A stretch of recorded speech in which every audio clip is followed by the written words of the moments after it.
Hello friends, स्वागत है आप सभी का। दोस्तों, आज के इस वीडियो में हम लोग देखेंगे जीके जीएस का टॉप 50 क्वेश्चंस जो कि आपके आने वाले सभी एग्जाम्स के लिए काफ़ी हेल्पफुल होंगे।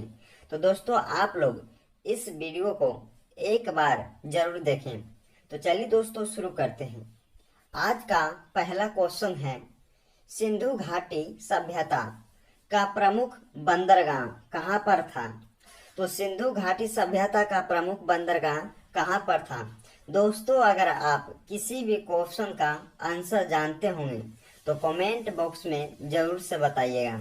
तो दोस्तों, एक नंबर का हो जाएगा आपका राइट आंसर लोथल में, यानी कि सिंधु घाटी सभ्यता का प्रमुख बंदरगाह जो था लोथल में था, यानी कि इसका जो राइट आंसर होगा ऑप्शन नंबर सी होगा। अगला क्वेश्चन आता है, अगला क्वेश्चन है दोस्तों कि हड़प्पा सभ्यता की खोज किस वर्ष में हुई थी? तो हड़प्पा सभ्यता की खोज 1921 ईस्वी में हुई थी, यानी कि इसका जो राइट आंसर होगा ऑप्शन नंबर ए होगा। तो दोस्तों, आप लोग याद रखेंगे क्योंकि काफी महत्वपूर्ण क्वेश्चन है। तो हड़प्पा सभ्यता की खोज 1921 ईस्वी में किया गया था। अगला क्वेश्चन आता है, अगला क्वेश्चन है दोस्तों कि निम्नलिखित में से हड़प्पा सभ्यता की खोज किसने की थी? तो निम्नलिखित में से हड़प्पा सभ्यता की खोज किसने की थी? तो दयाराम साहनी ने किया था, यानी कि इसका जो राइट आंसर होगा ऑप्शन नंबर डी होगा दोस्तों। तो दयाराम साहनी ने हड़प्पा सभ्यता की खोज किया था, यानी कि इसका जो राइट आंसर होगा ऑप्शन नंबर डी होगा। तो दोस्तों, आप लोग इसे भी याद रखेंगे। अगला क्वेश्चन आता है, अगला क्वेश्चन है कि भारत में खोजा गया सबसे पहले पुराना शहर कौन सा है? तो भारत में सबसे पहले जो खोजा गया पुराना शहर वो कौन सा शहर है? तो हड़प्पा हो जाएगा, यानी कि इसका जो राइट आंसर होगा दोस्तों ऑप्शन नंबर ए होगा। तो आप लोग इसे याद रखेंगे कि भारत में सबसे खोजा गया सबसे पहले पुराना शहर जो है हड़प्पा को माना गया, हड़प्पा को, यानी कि इसको जो आप लोग याद रखेंगे क्योंकि काफी महत्वपूर्ण क्वेश्चन है, ये सब आपको याद होना जरूरी है। अगला क्वेश्चन आता दोस्तों, अगला क्वेश्चन है कि ऋग वैदिक का आर्यों का मुख्य व्यवसाय क्या था? तो ऋग वैदिक आर्यों का मुख्य व्यवसाय क्या था दोस्तों? तो इसका राइट आंसर होगा पशुपालन, यानी कि इसका जो राइट आंसर होगा ऑप्शन नंबर बी होगा। तो ऋग वैदिक आर्यों का मुख्य व्यवसाय पशुपालन था। अगला क्वेश्चन आता है, अगला क्वेश्चन है दोस्तों कि चंद्रगुप्त मौर्य ने चाणक्य को अपना क्या बनाया था? तो चंद्रगुप्त मौर्य ने चाणक्य को अपना क्या बनाया था? तो प्रधानमंत्री बनाया था, यानी कि इसका जो राइट आंसर होगा दोस्तों ऑप्शन नंबर बी होगा। तो आप लोग इसे याद रखेंगे कि चंद्रगुप्त मौर्य ने चाणक्य को प्रधानमंत्री बनाया था। क्या बनाया था? प्रधानमंत्री बनाया था। अगला क्वेश्चन आता है, अगला क्वेश्चन है दोस्तों कि सिकंदर की मृत्यु कहाँ हुई थी? तो सिकंदर की मृत्यु बेबीलोन में हुआ था, यानी कि इसका जो राइट आंसर होगा ऑप्शन नंबर डी होगा। काफी महत्वपूर्ण क्वेश्चन है दोस्तों कि बेबीलोन में आपका सिकंदर जी का मृत्यु हुआ था, यानी कि इसका जो राइट आंसर होगा ऑप्शन नंबर डी होगा। अगला क्वेश्चन आता है, अगर आप दोस्तों अगर आप लोग को वीडियो पसंद आ रहा होगा तो दिल से लाइक करते जाएंगे आप लोग। अगला क्वेश्चन आता है कि मौर्य वंश के संस्थापक कौन थे? मौर्य वंश के संस्थापक कौन थे? तो चंद्रगुप्त मौर्य थे, यानी कि इसका जो राइट आंसर होगा ऑप्शन नंबर डी होगा। तो चंद्रगुप्त मौर्य मौर्य वंश के संस्थापक कहलाते हैं। अगला क्वेश्चन आता है, अगला क्वेश्चन है दोस्तों कि बुद्ध को ज्ञान की प्राप्ति कहाँ हुई थी? तो बुद्ध को ज्ञान की प्राप्ति कहाँ हुई थी दोस्तों? तो इसका राइट जो आंसर होगा आप लोग कमेंट बॉक्स में इसका राइट आंसर जरूर से बताइएगा कि बुद्ध को ज्ञान की प्राप्ति कहाँ हुआ था। तो कमेंट बॉक्स में इसका राइट आंसर बताइएगा आप लोग। अगला क्वेश्चन आता है, अगला क्वेश्चन है दोस्तों आप सभी का कि हाइडे स्पीच का युद्ध किसके मध्य में हुआ था? तो हाइडे स्पीच का युद्ध किसके बीच हुआ था दोस्तों? तो सिकंदर और पोरस के बीच में हुआ था, सिकंदर पोरस, यानी कि इसका जो राइट आंसर होगा दोस्तों ऑप्शन नंबर डी होगा। तो आप लोग इसे भी याद रखेंगे।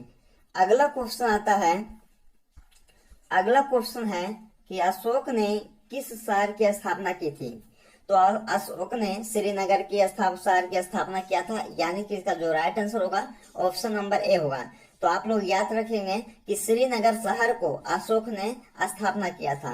अगला क्वेश्चन आता दोस्तों, अगला क्वेश्चन है कि किस आक्रमण के बाद अशोक ने बौद्ध धर्म अपनाया था। तो कलिंग युद्ध के बाद अशोक ने बौद्ध धर्म अपनाया था। अगला क्वेश्चन आता दोस्तों, अगला क्वेश्चन है कि शुंग वंश के संस्थापक कौन थे। तो शुंग वंश के संस्थापक जो है पुष्यमित्र शुंग है, यानी कि इसका जो राइट आंसर होगा ऑप्शन नंबर ए होगा। काफी महत्वपूर्ण क्वेश्चन दोस्तों, आप लोग इसे भी याद रखेंगे। अगला क्वेश्चन है दोस्तों कि सातवाहन वंश के संस्थापक कौन थे। तो सातवाहन वंश के संस्थापक जो थे सिमुक कहलाते हैं। क्या? सिमुक, यानी कि इसका जो राइट आंसर होगा ऑप्शन नंबर सी होगा। अगला क्वेश्चन आता है, अगला क्वेश्चन है कि कनिष्क के दरबार में चरक क्या थे।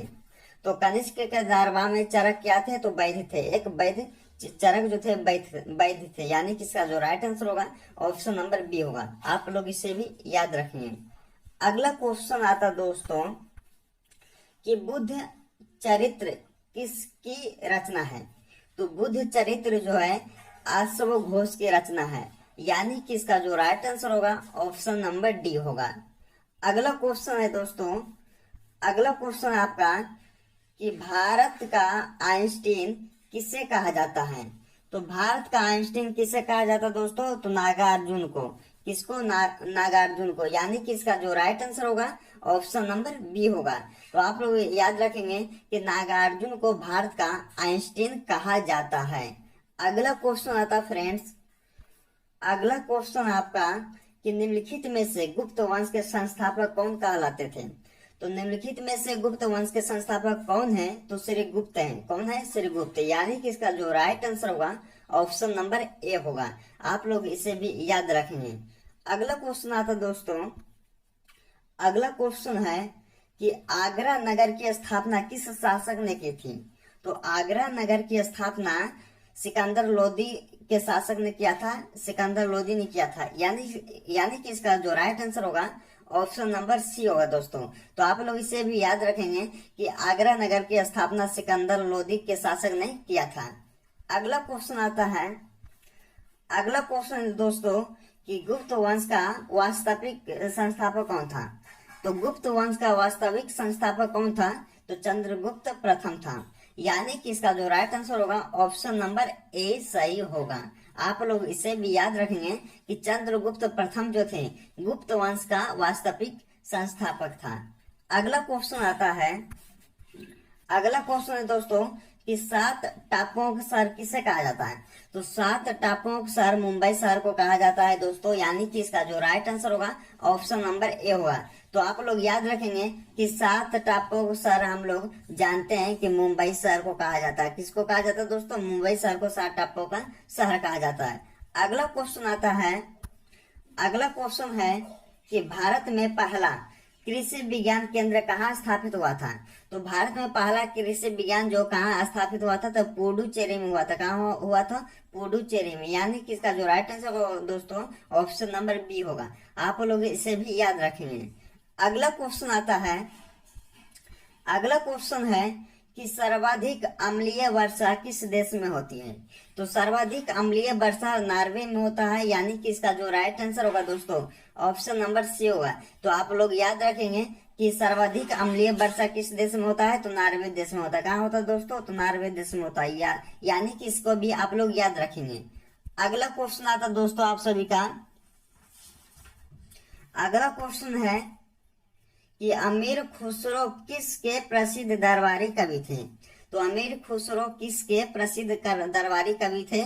तो अलाउद्दीन खिलजी के दरबारी कवि थे, यानी कि इसका जो राइट आंसर होगा दोस्तों ऑप्शन नंबर बी होगा।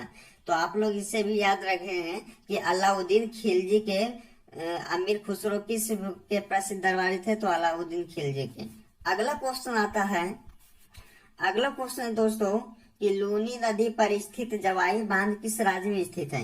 तो लूनी नदी पर स्थित जवाई बांध राजस्थान राज्य में स्थित है, यानी कि इसका जो राइट आंसर होगा ना ऑप्शन नंबर बी होगा दोस्तों। तो आप लोग इसे याद रखेंगे कि राजस्थान राज्य में लूनी नदी पर स्थित जवाई बांध आपका स्थित है दोस्तों।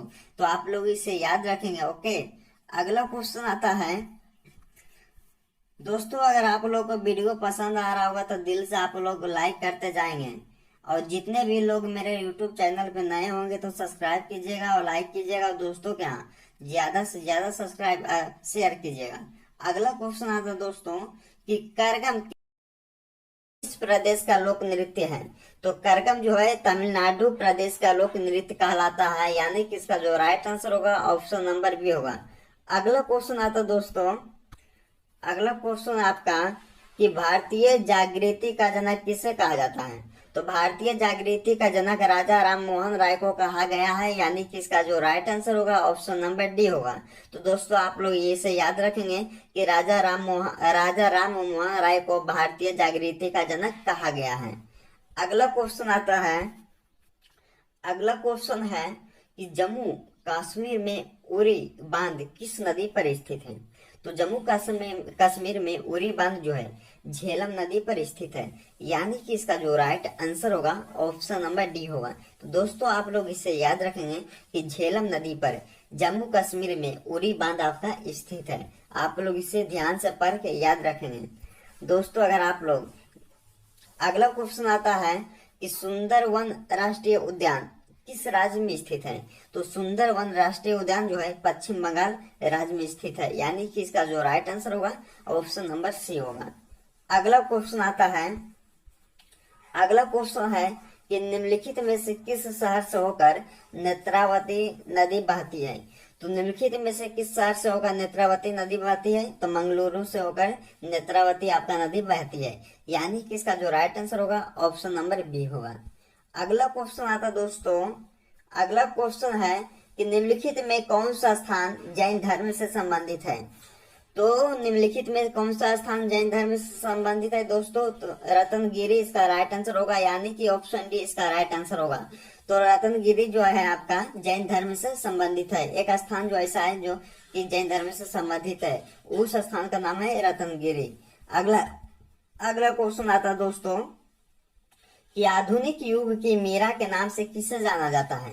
तो आधुनिक युग की मीरा के नाम से महादेवी वर्मा को जाना जाता है, यानी कि इसका जो राइट आंसर होगा ऑप्शन नंबर सी होगा। दोस्तों अगर आप लोग मेरे चैनल पे पहली बार आए हैं तो सब्सक्राइब करें, लाइक करें और दोस्तों के यहाँ ज्यादा से ज्यादा शेयर करें। दोस्तों अगला क्वेश्चन है दोस्तों कि निम्नलिखित में से कौन सी विद्युत धारा की इकाई है? तो निम्नलिखित में से कौन सी विद्युत धारा की इकाई है? तो एम्पियर कहलाता है, यानी कि विद्युत धारा के जो मापक होता है एम्पियर माना जाता है, यानी कि इसका जो राइट आंसर होगा ऑप्शन नंबर ए होगा। दोस्तों अगर आप किसी भी क्वेश्चन का आंसर जानते होंगे तो कमेंट बॉक्स में लगाना ना भूलें। अगला क्वेश्चन है कि इनमें से कौन सी नदी दक्षिण भारत की गंगा भी कही जाती है? तो इनमें से कौन सी नदी दक्षिण भारत की गंगा भी कही जाती है? तो गोदावरी नदी को दक्षिण भारत की गंगा भी कही जाती है, यानी कि इसका जो राइट आंसर होगा ऑप्शन नंबर सी होगा। दोस्तों आप लोग इसे याद रखेंगे। जितने भी क्वेश्चन देख रहे हैं इस वीडियो में दोस्तों, आप लोग सारे क्वेश्चन बहुत बार एग्जाम में रिपीट हो चुका है, तो आप लोग इसे ध्यान से देखें और एक बार जरूर देखें। अगला क्वेश्चन आता है, अगला क्वेश्चन है आपका कि भारत के पहले राष्ट्रपति का क्या नाम था? तो भारत का पहला राष्ट्रपति का नाम डॉक्टर राजेंद्र प्रसाद था, यानी कि इसका जो राइट आंसर होगा ऑप्शन नंबर बी होगा। अगला क्वेश्चन आता है कि वायुमंडलीय दाब मापने का पैमाना क्या कहलाता है? तो वायुमंडलीय दाब मापने का पैमाना जो बैरोमीटर कहलाता है, क्या कहलाता है? बैरोमीटर, यानी कि इसका जो राइट आंसर होगा ऑप्शन नंबर ए होगा। अगला क्वेश्चन आता है कि गुरुत्वाकर्षण की खोज किसने की थी? तो न्यूटन ने किया था गुरुत्वाकर्षण की खोज, यानी कि इसका जो राइट आंसर होगा ऑप्शन नंबर ए होगा। दोस्तों तो आपके लिए काफी महत्वपूर्ण क्वेश्चन है ये कि न्यूटन ने गुरुत्वाकर्षण की खोज किए थे। अगला क्वेश्चन आता है, अगला क्वेश्चन है दोस्तों कि मसालों का बगीचा किस राज्य को कहा जाता है? काफी महत्वपूर्ण क्वेश्चन है दोस्तों, बहुत बार एग्जाम में पूछा गया प्रश्न है और बहुत बार रिपीट भी हो चुका है। तो मसालों का बगीचा जो है केरल राज्य को कहा जाता है, यानी कि इसका जो राइट आंसर होगा ऑप्शन नंबर बी होगा। अगला क्वेश्चन आता है, अगला क्वेश्चन है कि बिहार बंगाल से अलग कब हुआ था? तो बिहार जो है बंगाल से 1912 ईस्वी में अलग हुआ था, यानी कि इसका जो राइट आंसर होगा दोस्तों ऑप्शन बी होगा। तो आप लोग याद रखेंगे कि 1912 ईस्वी में बिहार बंगाल से क्या हुआ था? अलग हुआ था। तो आप लोग इसे भी याद रखेंगे। अगला क्वेश्चन आता है, अगला क्वेश्चन आता है दोस्तों कि हीराकुंड जल विद्युत परियोजना किस नदी पर स्थित है। तो हीराकुंड जल विद्युत परियोजना महानदी पर स्थित है, यानी कि इसका जो राइट आंसर होगा ऑप्शन नंबर सी होगा। तो दोस्तों आप लोग याद रखेंगे कि महानदी पर हीराकुंड जल विद्युत आपका परियोजना स्थित है, आप लोग इसे भी याद रखेंगे। अगला क्वेश्चन आता है, अगला क्वेश्चन है दोस्तों कि अमीबा में कुल कितने सेल होते हैं, यानी कि अमीबा में कुल कितने कोशिका होते हैं। तो एक कोशिका होते हैं। दोस्तों आप लोग इसे याद रखेंगे कि एक कोशिका होता है अमीबा में। अमीबा में कुल कितने कोशिका होते हैं, तो एक होता है। आप लोग इसे याद रखेंगे, यानी कि इसका जो राइट आंसर होगा ऑप्शन नंबर ए होगा। अगला क्वेश्चन आता है कि फिरोज शाह कोटला क्रिकेट स्टेडियम कहाँ पर है। तो फिरोज शाह कोटला स्टेडियम कहाँ पे है दोस्तों, तो नई दिल्ली में। कहाँ है, तो नई दिल्ली में, यानी कि इसका जो राइट आंसर होगा ऑप्शन नंबर बी होगा। अगला क्वेश्चन आता है दोस्तों, अगर आप लोग को वीडियो पसंद आ रहा होगा तो लाइक करते जाएंगे आप लोग। अगला क्वेश्चन आता है कि विश्व का सबसे बड़ा द्वीप कौन सा है। दोस्तों विश्व का सबसे बड़ा द्वीप कौन सा है, तो इसका राइट आंसर होगा ऑप्शन नंबर ए ग्रीनलैंड। तो हम लोग जानते हैं कि ग्रीनलैंड जो है विश्व का सबसे बड़ा महाद्वीप कहा जाता है। तो इसको हम लोग याद रखेंगे ग्रीनलैंड, यानी कि ऑप्शन नंबर ए होगा। अगला क्वेश्चन आता है, अगला क्वेश्चन है दोस्तों कि नागालैंड की मुख्य भाषा कौन सी है। तो नागालैंड की मुख्य भाषा कौन सी कहलाती है, तो अंग्रेजी कहलाती है, यानी कि इसका जो राइट आंसर होगा दोस्तों ऑप्शन नंबर डी होगा। तो आप लोग इसे याद रखेंगे कि अंग्रेजी भाषा जो है नागालैंड की मुख्य भाषा कहलाती है। अगला क्वेश्चन आता है, अगला क्वेश्चन है दोस्तों कि कौन सा राज्य भारत के सबसे पूर्वी भाग पर स्थित है। तो कौन सा राज्य भारत के सबसे पूर्वी भाग पर स्थित है, तो अरुणाचल प्रदेश है जो भारत के सबसे पूर्वी भाग पर स्थित है। तो इसको याद रखेंगे कि अरुणाचल प्रदेश, यानी कि ऑप्शन नंबर ए इसका राइट आंसर होगा। अगला क्वेश्चन आता है, अगला क्वेश्चन है दोस्तों कि पंजाब के अमृतसर के जालियांवाला बाग हत्याकांड कब हुआ था। तो 13 अप्रैल 1919 ईस्वी को पंजाब के अमृतसर के जालियांवाला बाग हत्याकांड हुआ था। तो आप लोग इसे याद रखेंगे, ऑप्शन नंबर ए इसका राइट आंसर होगा दोस्तों। तो पंजाब के अमृतसर के जालियांवाला बाग हत्याकांड जो हुआ था 13 अप्रैल दोस्तों कितना में हुआ था, 1919 ईस्वी में हुआ था। तो आप लोग इसे याद रखेंगे। अगला क्वेश्चन आता है, अगला क्वेश्चन है कि अरब सागर की रानी किसे कहा जाता है।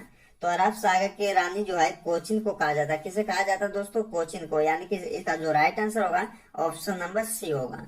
अगला क्वेश्चन आता है, अगला क्वेश्चन है कि नींबू और संतरे में कौन सा विटामिन पाया जाता है। नींबू और संतरे में दोनों में कौन सा विटामिन पाया जाता है, तो विटामिन सी पाया जाता है, विटामिन सी, यानी कि इसका जो राइट आंसर होगा दोस्तों ऑप्शन नंबर ए होगा। अगला क्वेश्चन आता है, अगला क्वेश्चन है कि नंदा देवी पर्वत चोटी किस राज्य में स्थित है। नंदा देवी पर्वत चोटी किस राज्य में स्थित है दोस्तों, तो उत्तराखंड राज्य में, यानी कि इसका जो राइट आंसर होगा ऑप्शन नंबर सी होगा।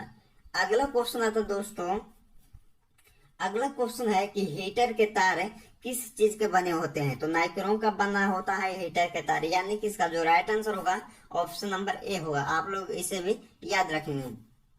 दोस्तों हमने आज आपके लिए इस वीडियो में टॉप 50 क्वेश्चंस करवाए हैं, जो कि आपके आने वाले सभी एग्जाम्स के लिए काफी महत्वपूर्ण हो सकते हैं। तो आप लोग एक बार या 2 बार इस वीडियो को जरूर देखें, क्योंकि सारे क्वेश्चन जो है इस वीडियो में किए हैं सब के सब महत्वपूर्ण है और काफी आपके आने वाले हेल्पफुल होंगे। तो आप लोग इस वीडियो को एक बार जरूर देखिएगा, और जितने भी लोग मेरे चैनल पे नए आए होंगे तो सब्सक्राइब कीजिएगा, लाइक कीजिएगा, दोस्तों के यहाँ ज्यादा से ज्यादा शेयर कीजिएगा। धन्यवाद दोस्तों, मिलते हैं नेक्स्ट वीडियो में।